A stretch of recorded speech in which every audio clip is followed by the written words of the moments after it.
August 10 ஞாயிற்றுக்கிழமை. சோர்ந்து போகாத ஜெபம்.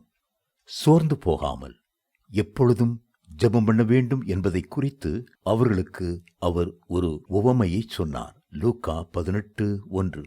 இயேசு சொன்ன உவமை ஒரு விதவையை குறிக்கிறது. அந்த விதவையின் உவமை சோர்ந்து போகாத ஒரு ஜெபத்திற்கு அடையாளமாயிருக்கிறது. அவள் அந்த பட்டணத்தில் உள்ள நியாயாதிபதியினிடத்திலே போய் தனக்கும் தன் எதிராளிகளுக்கும் இருக்கிற பிரச்சனையிலே நியாயம் செய்ய வேண்டும் என்று விண்ணப்பம் பண்ணினாள்.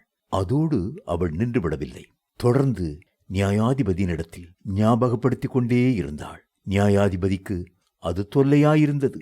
அவள் அடிக்கடி வந்து என்னை அலட்டாதபடிக்கு இவளுக்கு நியாயம் செய்ய வேண்டும் என்று தனக்குள்ளே நினைத்து கொண்டான். லூக்கா 18:5.